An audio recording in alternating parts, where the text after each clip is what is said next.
नाही उचलत आहे फोन. माझा पण उचलत नाहीये ती फोन. नाहीच उचलणार ती फोन. कुठल्या तोंडाने उचलेल फोन? हा, कुठल्या तोंडाने उचलेल? अगं पण तू सांग ना काय झालंय ते. कशाला उगाच घर डोक्यावर घेतेस? तुमच्या लाडक्या तारिणीचा आदर्श देत असता ना घरच्या मुलींना. गोडवे गात असता तिचे. तारिणीवर खूप विश्वास आहे ना तुमचा. त्याच तारिणीने घरातल्या सगळ्यांचा विश्वासघात केलाय. अगं पण नक्की काय झालंय ते तरी सांगशील की नाही? लग्न केलंय, लग्न.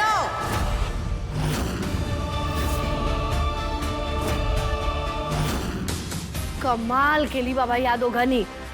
अरे घरच्यांना तरी सांगायचं होतं ना. ते हिंदी पिक्चर मध्ये दाखवतात ना, हिरो हिरोईन कुठल्या तरी मिशन साठी सगळ्यांपासून लपून छपून काहीतरी करत असतात. तसं झालंय. कुणालाच माहिती नाही आणि यांचं म्हणे लग्न झालंय.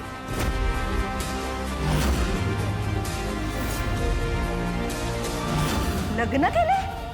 रेखा काय बोलतेयस तू? नाही नाही, हे खोटं आहे. खोटं आहे हे. तारिणी असं करणं शक्य नाहीये. का शक्य नाहीये? वसुदाचीच पोर आहे ती. आईने चार चौघात नाक कापलंच आपलं. पोरगी पण तेच करतीये. नाही काही नाही, आपलीच चूक आहे. आपण डोक्यावर चढवलं तिला. ही एवढी सूट द्यायलाच नको होती तिला. मालती, अगं लग्न म्हणजे काय सोपी गोष्ट आहे का? तिने फोन उचलला नाही म्हणून तू परस्पर ठरवून टाकलंस की तिने लग्न केलं असेल म्हणून? अगं तुझा काहीतरी गैरसमज झाला असेल. अरे मी पण तेच म्हणते. तारिणी असं करणार नाही. ही खोटी माहिती कोणी दिली तुला? खोटी बातमी नाही हा, खरी बातमी आहे. निशीचा फोन आला होता मला. निशी? तिचा काय संबंध? तारिणी खांडेकरांच्या घरात सून म्हणून गेली आहे. त्या केदारशी लग्न केलंय तिने. केदारशी लग्न? आई आई केदारशी लग्न केलं तारिणीने. आई माझं काय होणार? मला नाही जगायचं. आई केदारचं माझ्यावर खूप प्रेम होतं. काव्या गप्पा बस. केदारचं कधीच तुझ्यावर प्रेम नव्हतं. तुला काय माहित ना मा? तू कसं बोलतेस एवढ्या खात्रीने? कारण मी त्यांची मैत्री बघितली आत्या. ते एकमेकांची खूप काळजी घेतात. कितीतरी वेळा तारिणी ताई त्याच्यासाठी डबा घेऊन जाते अगं. हो ना आजी? नमाई, तुला माहित होतं राधिका नाही सांगितलंस?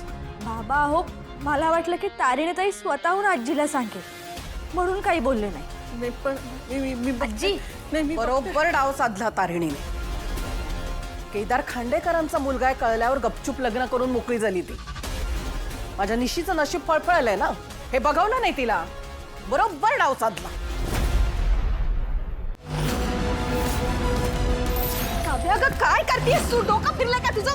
काव्या सोड ते. अगं सोड. ये भानावर ये जरा. नाही आम्हाला भात. वेळ लागलाय मला.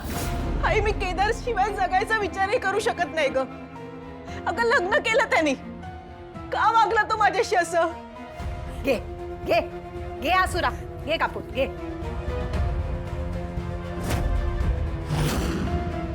काप काप काप. पण रक्त बघून मला उलटी आली तर? कशाला नाटकं करतेस ही सगळी? काय करू मग? विसरून जाऊ माझं प्रेम? सांगितलं तुला मी विसरायला? नाही. मग आई मग काय करू मी? शांत बस जरा. तुला लग्न करायचंय नक्की केदारशी? आई मी केदारसाठी वाटेल ते करायला तयार आहे. झालं तर मग माझ्या पोरीच्या हातातोंडाशी आलेला घास हिसकावून घेते ना ही. असं नाही सोडणार हिला. अगं आई लग्न झालं त्यांचं. लग्न कळतंय का तुला? कसलं लग्न? कुठलं लग्न? कोणी बघितलंय त्या लग्न? तू बघितलंयस? नाही. कशी मान्यता द्यायची त्या लग्नाला? ज्या पायाने गृहप्रवेश केलाय ना तिने त्यांच्या घरात, त्याच पायाने परत फिरेल बघ. मग ना खांडेकरांच्या घरात जागा मिळेल ना बेलसरेंच्या घरात. आई खरंच हे शक्य आहे का? का शक्य नाही? मी आहे ना. हो. केदारच्या नावाचं मंगळसूत्र घालायची तयारी कर. आई I love you so much आई. माहितीला रस्त्यावर आणलं ना तर नाव मालती सांगणार नाही मी.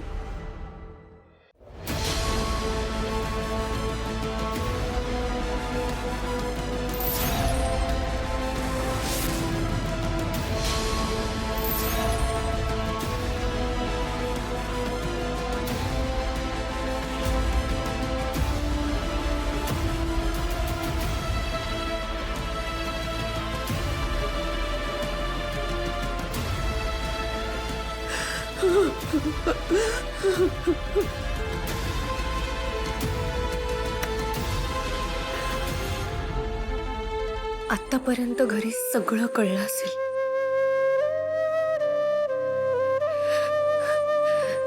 काय वाटत असेल त्यांना?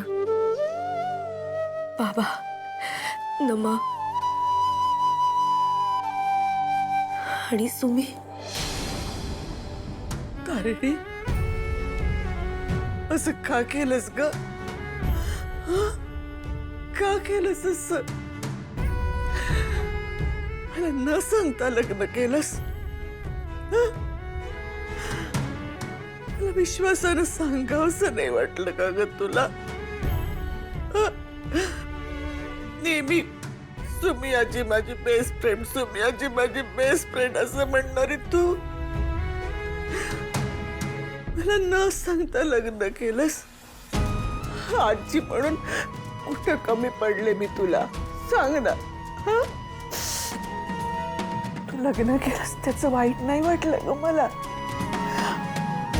पण मला ना तुला नवरी म्हणून नटलेली सजलेली बघायची होती. ती माझी इच्छा पुरी राहिली ग तारिणी. एवढा सुद्धा हक्क दाखवावं असं नाही वाटलं तुला सुमी आजीवर? तिला वाटलं असेल की मी विश्वासघात केलाय तिचा. तू गेल्यानंतर तिने कधीच तुझी उणीव नाही भासू दिली. एवढं प्रेम केलंय ग तिने माझ्यावर. सुधा, तुझी उणीव तिला कधीच भासू नये. कायम खंबीरपणे उभी राहिले ग तिच्या पाठीशी मी. तिचा आधार म्हणून उभी राहिले. आणि मी आज एवढं मोठं सत्य लपवलंय तिच्यापासनं. हे सत्य लपवण्यासाठी अजून किती जणांची खोटं बोलावं लागणार आहे? मला कळतंय बॉस, माझ्यासाठी या माणसाच्या घरात येऊन राहणं जेवढं अवघड आहे तेवढंच अवघड आहे तुला तुझ्या फॅमिलीशी खोटं बोलणं.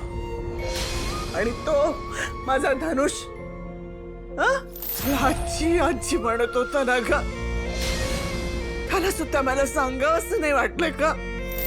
खास बघलात ग तुम्ही?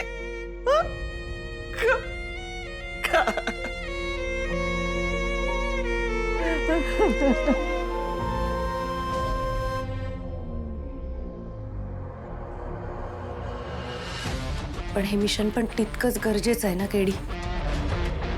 आणि हे सांगण्याची सुरुवात जर आपण माझ्या घरापासून केली असती तर ते शक्यच झालं नसतं. आत्या, आई यांनी खूप अडथळे निर्माण केले असते आणि मिशन सुरूच झालं नसतं. हो, पण आत्ता इथे आलोय, परत मागे फिरता येणार नाही. मिशन गृहप्रवेश आता सुरू झालाय.